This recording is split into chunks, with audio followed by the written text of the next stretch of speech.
اعوذ باللہ من الشیطان الرجیم، بسم اللہ الرحمن الرحیم۔ شروع اللہ کا نام لے کر جو بڑا مہربان نہایت رحم کرنے والا ہے۔ تمام تعریفیں اس اللہ عز و جل کے لیے لائق و زیبا ہے جو سارے جہاں کا بنانے والا اور اس کو پالنے والا ہے، اور درود و سلام ہو اس کے آخری نبی حضرت محمد مصطفیٰ صلی اللہ علیہ وسلم پر۔ ایک مرتبہ ہمارے نبی صلی اللہ علیہ وسلم کے پاس مکہ کا ایک مشرک آیا اور اس نے اس کے ہاتھ میں ایک 20-25 سال پرانی قبر میں کی ہڈی لائے۔ وہ ہڈی کو ہمارے نبی صلی اللہ علیہ وسلم کے سامنے کیا، اس کو ہاتھ سے مسلا اور اس کی راکھ اڑا کے ہمارے نبی صلی اللہ علیہ وسلم سے پوچھتا، آپ صلی اللہ علیہ وسلم کا نام لے کے پوچھتا، اے محمد، کیا تمہارا کہنا یہ ہے کہ جب ہماری ہڈیاں گل سڑ جائیں گی، بوسیدہ ہو جائیں گی، پورے چورا چورا ہو جائیں گی، تو ہم کو پھر اس کے بعد اور زندہ ہونا ہے؟ صلی اللہ علیہ وسلم، کیا پھر ہم کو مرنے کے بعد اتنے سال ہو جائیں گے، جب ہم کو مر کے 25 سال 30 سال، تو پھر ہم کو پھر واپس سے اور زندہ ہونا ہے؟ تو اللہ رب العزت نے جبرائیل علیہ السلام کو بھیجے، وہی نازل ہوئی اور قرآن پاک کی وہ آیت نازل ہوئی، اے نبی اس سے پوچھو کہ تم کو پہلی بار کس نے پیدا کیا تھا؟ سورہ یاسین کی آیت ہے۔ اس سے پوچھو کہ پہلی بار کس نے پیدا کیا تھا، سوچ کے دیکھو۔ اس وقت میں وہ آیت نازل ہوئی ہے، اولم یر الانسان انا خلقناہ من نطفۃ فاذا هو خصیم مبین۔ کیا انسان نے نہیں دیکھا کہ ہم نے اس کو کس چیز سے، حقیر پانی سے پیدا کیا، اور پھر جب وہ بڑا ہو گیا تو ہمارے بارے میں تڑاک پڑاک جھگڑنے لگا اور مثالیں بیان کرنے لگا۔ اللہ کے واسطے بات کو سمجھو، یہ ہر بھول جانے والے کے واسطے اشارہ ہے، ہر بھول جانے والے کے واسطے۔ ہم بھی نا، یہ ہمارے جو آج کا دور ہے نا، اس کے اندر یہ بات کو، ان سب باتوں کو بھولتے چلے جا رہے۔ پیدا کرنے والا یاد نہیں آ رہا، بنانے والا یاد نہیں آ رہا۔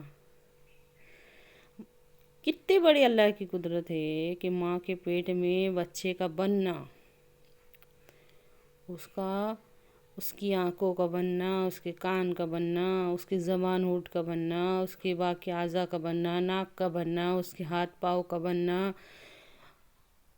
اس کے باقی پورے جسم کا بننا، اس کے اندرونی اعضاء کا بننا، دل، دماغ، گردے، کلیجی، نسا، پھیپھڑے، جو کچھ بھی ہیں اندرونی اعضاء، ان سب کا بننا، پھر اس کے جسم کے اندر 365 جوڑ کا جڑنا۔ ان سب باتوں کو دیکھ کے ہم کو اللہ یاد نہیں آتا؟ اللہ کے واسطے بات کو سمجھو۔ پھر اس کے بعد اس کے اندر طاقت آنا، آنکھوں کے اندر دیکھنے کی طاقت آنا، کانوں کے اندر سننے کی طاقت آنا، زبان کے اندر بولنے کی طاقت آنا، کھانے کی طاقت آنا، چکھنے کی طاقت آنا، سانس لینے کی طاقت آنا، ہاتھوں کے اندر ہلنے کی طاقت آنا، کچھ پکڑنے کی طاقت آنا، پاؤں کے اندر طاقت آنا، تمام اعضاء کے اندر طاقت آنا۔ کہ یہ سب دیکھ کے اللہ یاد نہیں آتا؟ آج کیا بات ہے کہ ہم آنکھیں ہو کے بھی اندھے ہیں۔ اللہ کے واسطے غور و فکر کرو، ہمارے ایمانی لیول بہت گرتے چلے جا رہے ہیں۔ اللہ کے واسطے غور و فکر کرو۔ پھر اللہ کے کائنات کے نظام کو دیکھ کے، سورج کو دیکھ کے، ایک سورج کافی ہے پورے جہان کو روشن کرنے کے واسطے۔ یقیناً دن اور رات کے ایک دوسرے کے پیچھے آنے جانے میں، آسمان سے بارش کے برسنے میں، آسمان سے بارش کے برسنے میں، زمین سے اناج اور دیگر فائدے کی چیزیں نکلنے میں ہمارے اللہ کے ہونے کی نشانیاں ہیں۔ کہ یہ سب دیکھ کے اللہ یاد نہیں آتا؟ اللہ کے واسطے دیکھنے والی نظر پیدا کرو، دیکھنے والی نظر پیدا کرو۔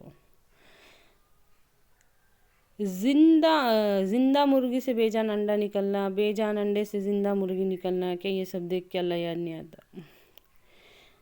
کیا ہو گیا آج ہمارے ایمان کو؟ اللہ سمجھو، اللہ کی قدرت کی نشانی کو دیکھ دیکھ کے سمجھو۔ قرآن پاک میں اللہ تعالیٰ فرماتے ہیں، ہم ہی آسمان سے بارش نازل کرتے ہیں، پھر اس سے زمین مردہ کو زندہ کرتے ہیں، پھر اس سے اناج اور بے شمار فائدے کی چیزیں اگاتے ہیں۔ کیا کوئی اور بھی ہے جو یہ سب کر کے دکھائے؟ سمجھو، آج کا انسان کیا سوچتا ہے کہ میری فکر صرف میں ہی کر سکتا ہوں اور میرے کاموں کو صرف میں ہی بنا سکتا ہوں، اور وہ سب سے بڑی فکر کرنے والے کو بھول جاتا ہے۔ بچہ ابھی دنیا میں نہیں آتا تو اس کے آنے سے پہلے اس کی ماں کی چھاتیوں میں دودھ آ جاتا، تو پھر یہ سب ہمارے بارے میں کس نے سوچا؟ یہ سب ہمارے بارے میں کس نے سوچا؟ اللہ رب العزت نے پوری پلاننگ کے ساتھ، پوری تدبیر کے ساتھ آسمان سے بارش برسا کر، زمین سے اناج اور بے شمار فائدے کی چیزیں نکال کر ہمارے واسطے، جانوروں کے واسطے، اس کی باقی دیگر مخلوق کے واسطے کھانے پینے کا بندوبست کیا، رزق کا بندوبست کیا، تو پھر یہ سب ہمارے بارے میں کس نے سوچا؟ یہ کون ہے جو ہمارے بارے میں سوچتا ہے اور ہماری فکر کرتا ہے؟ کھٹا، میٹھا، تیز، نمکین، طرح طرح کی نعمتوں کو، بے شمار نعمتوں کو مزہ چکھاتا، تو پھر یہ سب ہمارے بارے میں کس نے سوچا؟ سوچ کے دیکھو، آج ہمارے نا سوچ سمجھ کے اوپر صحیح بولے تو ہر قبضہ ہو گئے ہے۔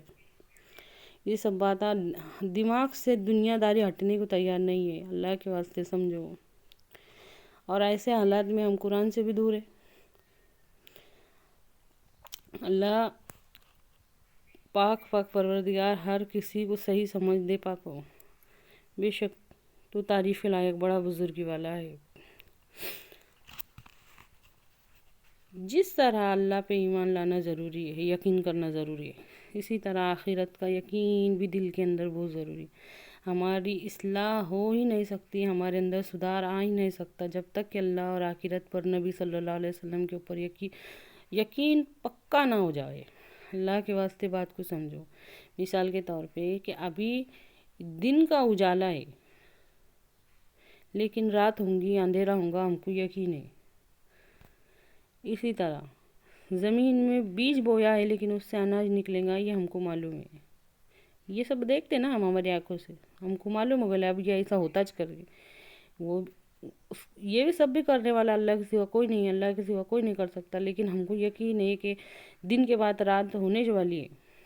زمین میں سے بیج ڈالے تو اناج نکلتا، اسی طرح ہمارا بچہ بھی ایک دم چھوٹا ہے، کمزور ہے، لیکن وہ بڑا ہوگا اور اس کو طاقت آئیں گی، یہ ہم کو یقین ہے۔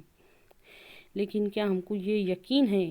یہاں پہ یقین کی بات ہو رہی، سوچ کے دیکھیں، کیا ہم کو یقین ہے کہ ایک دن مرنا ہے اور اللہ کے روبرو حاضر ہونا ہے اور ہر نعمت کا سوال ہم سے ہونے والا ہے؟ کیا یہ یقین ہے؟